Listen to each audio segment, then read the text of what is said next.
I'm Dr. Carole Haynes. I'm a National Education Policy Analyst. My doctorate's in Education and Curriculum.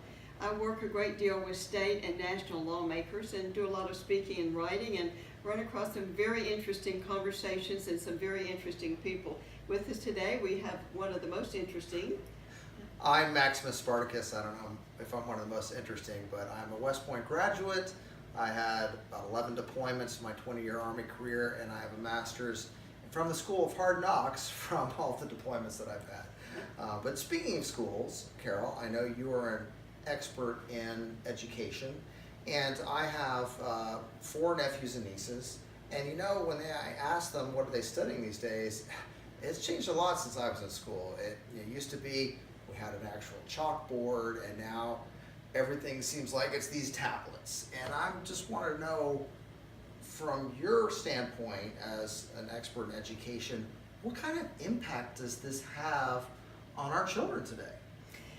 You know, Max, it's having a very negative impact on our students. The Silicon Valley corporations have really sold a bill of goods to our lawmakers in every state. They're saying, if your students are going to achieve more, then they must have technology. They cannot just have the traditional education. They also are supposed to be more prepared for the 21st century world.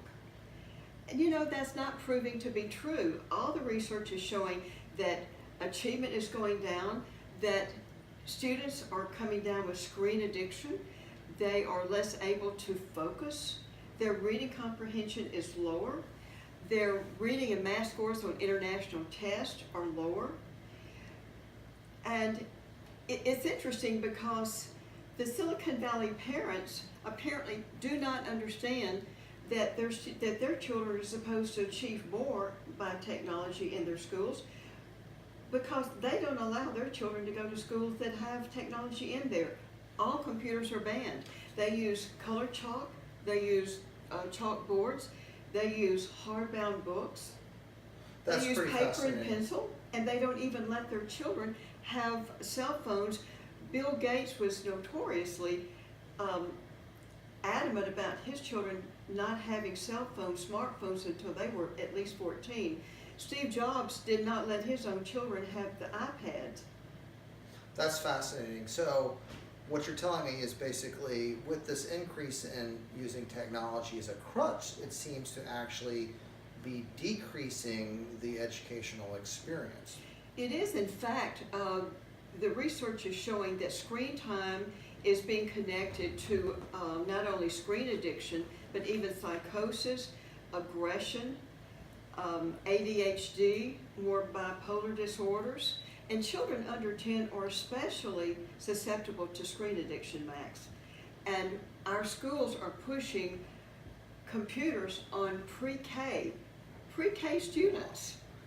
Well, that's pretty disturbing, Carole, I have to say. Are there any solutions to this problem? Oh, there's a great solution, Max. Go back to the traditional way. If it's good enough for Silicon Valley parents, how come it's not good enough for our children? Let's get back to what was working, what has worked for centuries. Let's get back to traditional education. Get rid of the digital learning in the classrooms. This is also how they're indoctrinating the children, because they're doing brain mapping with these computers. Now that's another story for another day that's very interesting. We can address that at another session. But let's get back to the traditional. Let's get back to paper and pencil. Let's get back to hardbound books. And let me tell you what, on the government websites, they're literally saying, let's go to technology because it costs so much to keep replacing these traditional textbooks, because they're constantly going out of date.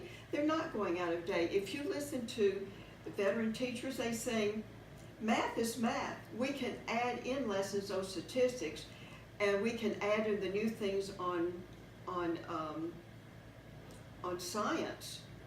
But you have the traditional history. You've got all of these things in literature. Much of everything the children learn is timeless.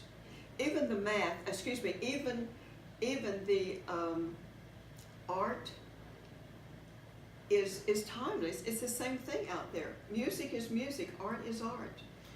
Well, I really appreciate you enlightening me, Carole, and someday when I have children, I'm definitely going to be on my guard. So thank you once again. Thanks.